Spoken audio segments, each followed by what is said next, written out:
Let's jump into the Roto World player news. For all of your player news, go to NBCSports.com, and the Jets roller coaster continues as they fire GM Joe Douglas.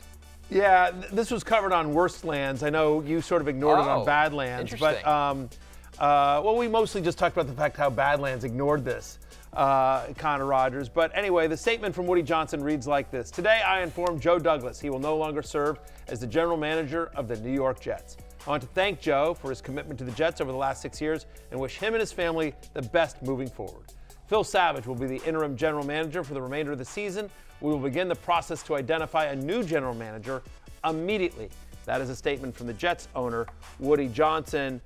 Connor Rogers, as the man who hosts Badlands, the second best. The pod that won't talk about this. The second best New York football team-based podcast in the land, and somebody who does cover the Jets for SNY, I would like to leave the floor to you.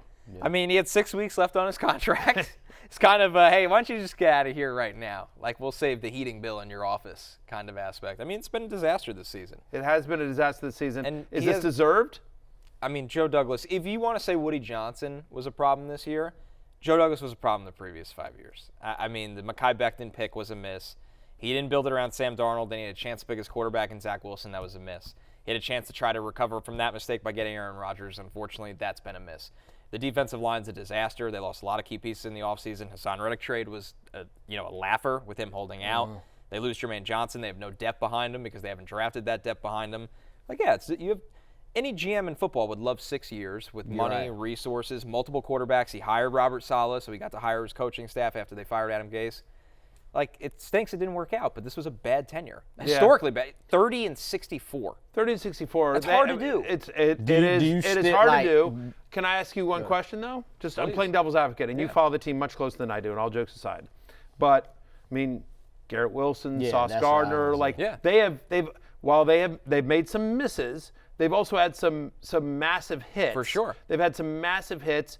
You could argue that some of them, like, is it his fault that Reddick's holding out? Is it his fault that Becton couldn't stay healthy? Is it like, you know what I mean? Like, maybe it is. Right, but I'm just asking you, like, because there's a number of, and again, Ron Rivera got fired too after 4 years, but I'll go back to Ron Rivera.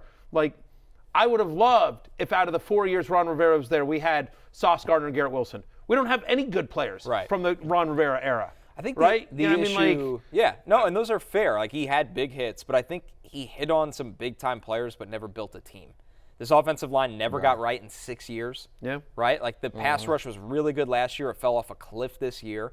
And when you are responsible for hiring the coaching staff where the offensive staff was never in a good place, that's on you. There's just the pillars of the team were never right. They have some All-Pros and Pro Bowls. Garrett Wilson, Sauce Gardner. Those are going to be nice. Because even the rookies that he didn't draft, guys like Quincy Williams, DJ Reed, those guys come over and they have some success there. So with all that being said, with the hits and the misses. Breece Hall's his. Is he overall still a good GM, or is he a good GM? I think he has some success. I think he's a good scout, a bad GM. And this is, by the way, my life. There's just always the Jets are always lurking behind you, like the Undertaker. You really never know when that music could strike and you're in big trouble. Yeah. Really, though, to answer your question, Lawrence, I think he's a good scout that was in over his head as a GM. The contract structures were terrible. For agency, they hit on DJ Reed. They missed a lot. Carl Lawson, C.J. Uzomah, Alan Lazard. They're still paying that money. Yeah. All that dead money. I don't know if Lazard's his fault. And it is his fault. Because he missed on the quarterback and then had to go get Aaron Rodgers. Because he brought in Aaron Rodgers, and when you bring in Rodgers, you bring in it all. Right, you know what you're signing up for. Like, it's selling your soul almost, like, in that instance. I mean, he may have been told by Woody Johnson, like, we want Aaron Rodgers. Go sign his best friend Aaron Lazard to try to get him to come out of the darkness retreat to come sign here. Like, I mean, that's, so. It's not all his fault. He was one of the many layers of the larger problem. That's the best way I could put it. I think that's completely fair. It's certainly a kind way. Checkered. So Jets fans drinks for free because they need it. Is that what it is? Because I didn't choose this. Why did Jets fans drink for free today? It's just been an awful year. They just need it's been terrible. They deserve it. It's been terrible. After everything they've been through, and another day where they're in the headlines Right. Yeah, They just want it to drinks go. on us. We want to go quietly into the night, and we can't. Someone else gets fired or something happens. Was this every the right week. move to fire Joe Douglas now? Yeah, with 6 weeks left. Yeah, you need to get a start on this. You need to kind of open the door. Because now you can – I remember when they didn't fire Mike McCagnon, and they were searching for Joe Douglas ultimately throughout that. And I think it was a bad look to run that while the guy was still there. Get him out of the building. Don't run a GM search behind his back. Have the clean slate. Now you can pick up the phone openly and say, hey, are you interested in coming here? Okay. Now? Is Lawrence Jackson on the short list for the Jets general manager? 100% should be.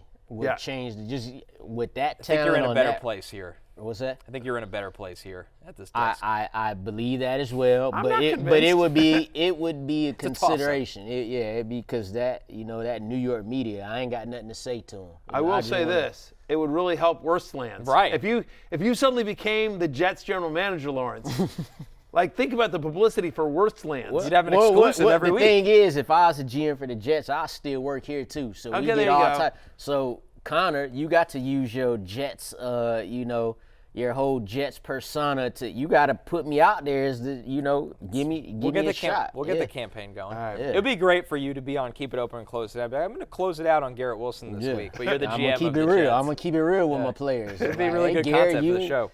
Something to think about. A fascinating offseason Yes. to see what will happen with the Jets. Never boring. Never boring. Never. Always content. Always. It's good. It was smart of you to get into this space when you did. I did, 1,000%. Right. Skyrocketing up the charts here.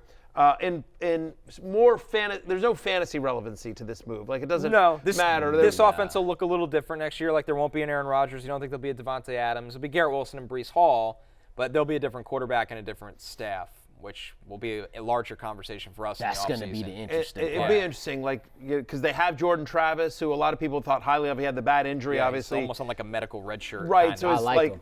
but I picked him up in a dynasty league. Just who too. knows, right? You never know, know. like just for next year. You never know, or 2 years from now, like. Right. But do they bring in? Do they say, hey, Tyrod, you're going to be the starter this year, and we're going to see we're going to take a year. Next year's a poor quarterback class. So you know what we're going to do, and there's not going to be a great free agent. Tyrod, you man the helm for 1 year. Let Jordan Travis learn on you. Get him fully healthy. Give us a chance next year to see could Jordan Travis be the guy. Right. And if he's not after next year, then in 2027, I guess, right? Yeah, you would 26, 27. You would then all right. Now we'll go to draft somebody. That Right. is definitely in the range of outcomes. Like they could draft a quarterback, or they could definitely go that route. Yeah. Or I mean, maybe it's like a day 3 guy that's a developmental guy that maybe you see if what you you have. get lucky. But Which is going to be Jordan Travis. Like that's what they're going to look for in Jordan Travis. That's day So we'll three. see. So something to think about there.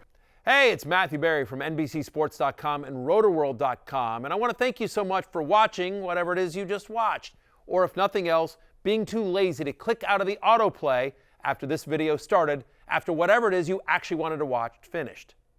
But now that you're here, I'd like to take a moment here to ask you respectfully now, okay? I'm asking you respectfully to subscribe to the NFL on NBC YouTube channel. You'll get the latest Roto-World fantasy news headlines, all sorts of great shows, including my own Fantasy Football Happy Hour. So go subscribe now. Again, I'm asking respectfully.